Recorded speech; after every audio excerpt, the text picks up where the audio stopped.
Le roman commence avec... on est à Paris, on est en 2150, et c'est l'histoire d'un Une petite couple famille, avec leur enfant. voilà, Marvin Capella, qui est d'origine haïtienne, Lianson, qui est d'origine philippine, et ils ont un enfant extraordinaire. 2150. Voilà. Et ils ont une petite vie bien confortable, bien protégée. En 2150, il y a un système de gouvernement qui s'appelle la matrice, qui s'occupe de tout. Tout est géré, la santé, le quotidien, tout est organisé pour que les gens soient bien protégés, mais alors il faut rester dans les clous. Et donc, à cette époque-là, la virtualité a pris le dessus. Enfin, on a beaucoup de robots humanoïdes et surtout, on fonctionne beaucoup avec la réalité virtuelle. Bon, on le sait déjà, hein, ça se profile, ça se prépare, les GAFAM nous préparent ça, la réalité virtuelle dans tous les domaines de la vie. Marvin Capella, debout, face à la haute baie vitrée de son loft au sommet de la tour Cristal, contemplait pensivement l'immensité urbaine qui s'étendait à perte de vue, dans la prolongation de banlieues interminables, et dont la sourde rumeur montait jusqu'à lui. Plus de 20 millions d'êtres et de créatures vivaient là, agglutinés, et s'agitaient tels des insectes. La nuit avait fait disparaître la végétation, s'accrochant aux immenses façades, ne laissant voir que l'éclairage artificiel d'une région qui ne dormait jamais. La vieille tour métallique de Gustave Eiffel, mascotte légendaire de la ville capitale depuis des siècles, mais dérisoire gardienne, avait beau se parer de couleurs attrayantes, elle paraissait toute petite en comparaison des constructions gigantesques qui l'environnaient. Depuis la naissance de Marvin, 60 ans auparavant, les modes de vie avaient encore évolué. L'invention des capteurs d'énergie cosmique ayant provoqué un boom économique sans précédent, la ville-monde qu'il regardait était à l'apogée de sa civilisation. Tout y était mis en œuvre pour maintenir la paix sociale et protéger ses habitants des dangers majeurs. Alertes sanitaires, épidémies, canicules pénibles, pluies diluviennes, ouragans dévastateurs. Cette réussite tenait du miracle. Les générations précédentes avaient souffert de graves pandémies virales, provoquant un effondrement mondial de l'économie et une augmentation importante de la mortalité.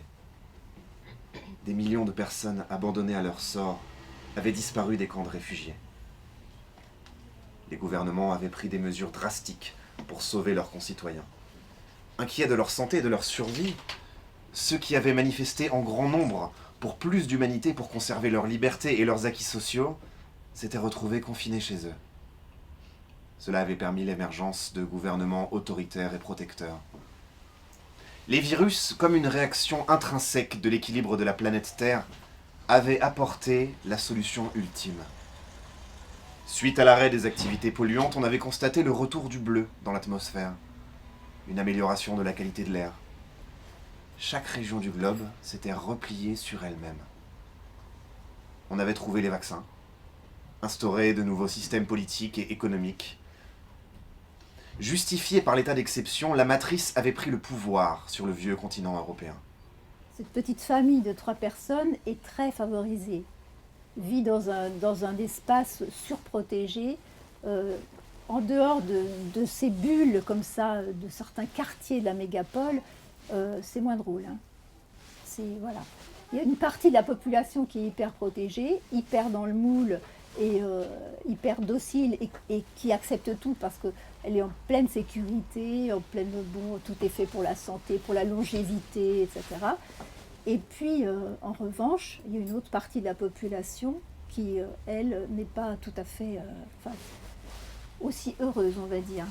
Tout en appréciant, comme tout le monde, les facilités de la réalité augmentée, Marvin caressait secrètement l'idée saugrenue de découvrir avec sa famille autre chose que leur environnement habituel aseptisé et surveillé. Rêve fou, car il se doutait bien des appréhensions de Liane et de leur entourage face aux nombreux risques d'un tel projet. Un désir de ce genre pouvait être jugé déviant. Les personnes qu'il côtoyait menaient une vie tellement organisée, protégée et confortable que tout changement nécessitait d'être encadré avec un souci de sécurité maximum. Pour cette première expérience commune, il se contenterait d'emmener sa famille faire un voyage tout à fait réalisable dans une région qu'il connaissait déjà. En tant que chef du projet, il n'avait pas droit à l'erreur. Tout devait être parfait. Les déplacements réels, professionnels ou de loisirs à travers le monde étaient particulièrement cadrés et surveillés, puisqu'il était conseillé de les éviter. Pour ce déplacement dans la région sud, si Liane donnait son accord, Marvin allait devoir demander une autorisation officielle, l'argumenter de raisons impératives et familiales, la négocier sans doute et en payer le prix. Donc, nos 3 personnages vont étonner leur entourage puisqu'ils partent en voyage réel dans le sud pour y vider cette maison familiale qui va être menacée par la montée des eaux. Et à partir de là, l'aventure commence. Ce voyage se passe pas du tout comme ils avaient essayé d'imaginer, mais ça se passe pas du tout comme ça. Donc il y a des rencontres vraiment étonnantes, des événements dramatiques qui vont tout bousculer leurs convictions et chambouler complètement leur vie. Je ne veux pas dévoiler l'histoire, mais effectivement, il va y avoir un vrai choc entre cette petite famille qui vit dans la mégapole parisienne et puis les personnes avec lesquelles ils vont être obligés se trouver obligés de vivre à un moment donné et qui vivent cachés dans les corbières. Oui, dans un monde hors contrôle en fait, de la matrice. Dans une zone blanche, qui les protège. C'était mon projet puisque je m'inquiétais pour l'avenir et que je voulais que ce ne soit pas l'apocalypse. Et avec la part d'imaginaire que permettent la fiction romanesque et le saut dans le temps, que la vie et la liberté trouvent leur chemin, même difficile, pour perdurer. Les rencontres et les voyages nous transforment et bouleversent parfois nos destins. C'était le cas dans Mami Wata. C'est aussi le cas dans ce voyage hors contrôle à la recherche d'un peu d'espoir. Donc, journal de Liane, 20 avril 2150. Je m'efforce de m'adapter à nos nouvelles conditions de survie. Je sens que je change. Marvin est différent, Timéo aussi. Nous avons perdu nos certitudes. La nuit, je rêve que je suis à Paris, que le cauchemar est fini. Le réveil est difficile.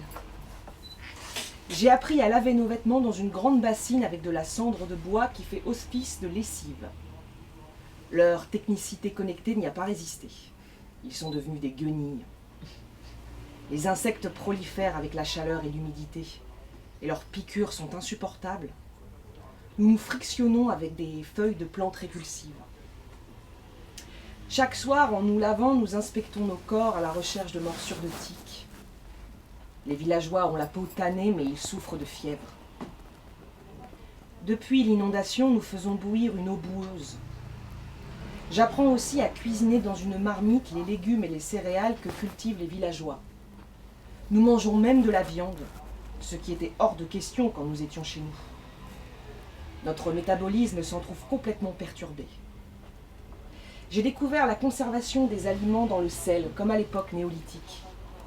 Quel voyage à rebours dans le temps! Je prends maintenant pleinement conscience de la vie confortable et civilisée que nous avions à Paris et que nous trouvions tellement normale. Quel choc!